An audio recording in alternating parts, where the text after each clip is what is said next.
بسم اللہ الرحمن الرحیم۔ رات کو ایک ویڈیو دیکھی مفتی طاہر مسعود صاحب کی، جو انہوں نے جواب ریکارڈ کروایا تھا عدالتی خلا کے حوالے سے۔ اصل میں چھوٹے مرزے نے ایک ویڈیو ریکارڈ کروائی جس میں اس نے یہ موقف اپنایا کہ عدالت کے ذریعے عورت خلا لے سکتی ہے اور جج عورت کو خامد کی طرف سے طلاق دے سکتا ہے۔ اب اس کے مسائل تو ایسے ہی ہوتے ہیں نا، جن کا نہ سر ہوتا ہے نہ پاؤں ہوتا ہے، دین اسلام سے ان کا کسی قسم کا کوئی تعلق نہیں ہوتا۔ اب مفتی طاہر مسعود صاحب نے اس کے جواب میں تقریباً 1.5 گھنٹے کی ایک ویڈیو ریکارڈ کروائی عدالتی خلا کے حوالے سے۔ اس میں انہوں نے وہ آیت جو چھوٹے مرزے نے پیش کی تھی، فلا جناح علیہ ما فی مفتدت بھی، مطلب کہ اس کا ترجمہ بھی غلط کیا ہے اور اس سے استدلال بھی غلط کیا ہے۔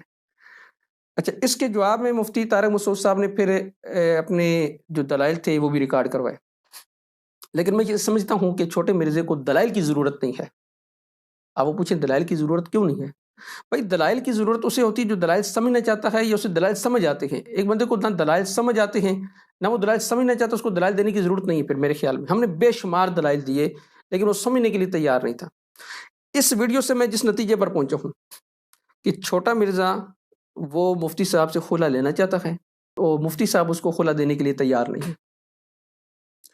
اب جو شخص وہ اچھرا میں ایک واقعہ پیش آیا لباس کے حوالے سے، ایک عورت کا جو واقعہ پیش آیا، اب اس میں ایک مثبت پہلو پیش کرنا چاہیے تھا، لیکن اس میں بھی چھوٹے مرزے نے وہی کام کیا کہ جی ان کو وہ لباس کے اوپر عربی نظر آتی ہے، اگر یہ توہین ہے تو پھر وہ لیٹرین کے اندر یا جو واش روموں کے اندر شیعہ کے نعرے لگے ہوئے تھے یا لکھے ہوئے تھے تو ان کا کیا بنے گا؟ اب شیعہ تو قرآن کا لفظ ہے، ان من شیعتہ لابراہیم۔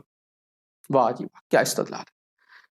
وہ اسرائیل کا جھنڈا تھا، اس پر اسرائیل کا نعرہ نام لکھا ہوا تھا کہ اس کے اوپر سے وہ لوگ جوتوں سمیت گزر رہے ہیں، اور مولویوں کو اس وقت یاد نہیں ہے کہ یہ اسرائیل یہ قرآن کا لفظ ہے، اس وقت مولویوں کو یاد نہیں ہے کہ یہ اسرائیل یعقوب علیہ السلام کا لفظ، یہ توہین نہیں ہے۔ اچھا، میں نے ایک اندازہ نکالا ہے کہ مرزا ہمیشہ اس سائڈ پہ جا کر کھڑا ہوتا ہے کہ جس سائڈ پر علماء نہ ہوں، یعنی علماء اگر ایک طرف ہے تو مرزا بالکل اس کی اپوزٹ سائڈ پہ جا کر کھڑا ہو جائے گا۔ یہ اس کا طریقہ واردات ہے۔ اگر آپ میرے خیال میں زمین پر ہیں تو یہ آسمان پر چڑھنے کی کوشش کرے گا، آپ مشرق میں تو یہ مغرب کی طرف جائے گا۔ یہ اس کا طریقہ واردات ہے۔ تو میں نے اس پر مفتی صاحب سے کہا جی میری 2 باتیں آپ سن لیں، آپ اس کو نہ لاسٹ وارننگ دیں نہ اس کو دلائل دیں، میں اس پر 2 لطیفے آپ کو سناتا ہوں پھر بات ختم کرتا ہوں۔ ایک آدمی تھا، اس کی بیوی فوت ہو گئی۔ اب بیوی فوت ایسے ہوئی کہ وہ دریا کے اندر گری اور وہ دریا کے اندر ڈوب گئی، لاش نہیں مل رہی تھی۔ سب نے کہا جی وہ فلاں جگہ سے ملے گی، فلاں جگہ سے ملے گی، فلاں جگہ سے ملے گی، فلاں جگہ جا کے دیکھتے ہیں۔ اس نے کہا نہیں، جس طرف سے پانی آ رہا ہے نا اس طرف اوپر جا کے دیکھتے ہیں۔ سب نے سمجھایا بھائی پانی جس طرف جا رہا ہے ادھر جا کے تلاش کرنی چاہیے۔ کہنے لگا نہیں، آپ میری بیوی کو نہیں جانتے، میری بیوی نے ساری زندگی میں الٹا کام کیا ہے، اگر پانی ادھر جا رہا ہوتا تھا تو وہ ادھر جا رہی ہوتی تھی، لہٰذا اس کی لاش بھی اوپر سے ملے گی۔ تو چھوٹے مرزے کا بالکل یہی حال ہے کہ اگر ایک طرف علماء کھڑے تو بالکل ان کی اپوزٹ سائڈ پہ جا کے کھڑا ہو جائے گا۔ اس پر مجھے ایک اور لطیفہ یاد آ گیا کہ چھوٹا مرزا کہتا ہے فلاں سے لکھوا کر لے آؤ، فلاں سے لکھوا کر لے آؤ۔ تو آج تو مجھے لگتا ہے میں آپ کو لطیفہ ہی سنا دوں۔ ایک بچہ تو ضد کر بیٹھا، میں نے چھپکلی کھانی ہے، تو لوگوں نے بڑا سمجھایا بھائی چھپکلی نہیں کھا سکتے، چھپکلی کھانے کی چیز نہیں ہے، فلاں فلاں۔ اس نے کہا نہیں میں تو چھپکلی کھاؤں گا۔ ایک بزرگ تھے، وہ سمجھدار تھے، ان کا جی چھپکلی پکڑ کے لے آؤ۔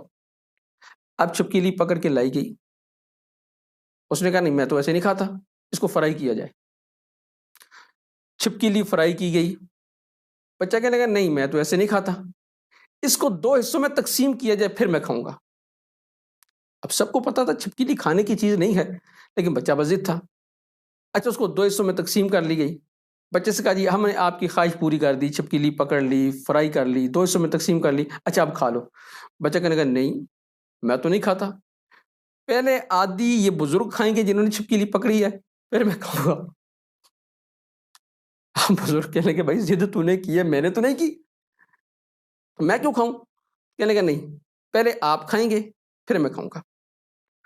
بزرگوں نے جیسے تیسے کر کے بڑی مشکل سے وہ چھپکلی کھائی۔ جیسی چھپکلی کھائی بچے نے شور میں چلنا شروع کر دیا اور بھاگ گیا۔ بچہ کہنے لگا میرے حصے والی جو میں نے کھانی تھی وہ بزرگ کھا گئی۔ تو یہی حال مرزے کا ہے۔ مرزے نے ماننا تو ہے نہیں ہے، کبھی کہتا جی ٹی وی پر آ جاؤ، کبھی کہتا جی فلاں سے لکھوا کر لے آؤ، کبھی کہتے ڈرائیونگ سیٹ پر موجود ان سے لکھوا کر لے آؤ۔ میرے خیال میں اس کو دلائل کی اب ضرورت نہیں ہے۔ مفتی صاحب مجھے لگتا ہے کہ آپ اس کو اب خلا دے ہی دیں جو ہمارے یہاں طلاق بائن ہے، تاکہ نہ رہے بانس اور نہ بجے بانسری۔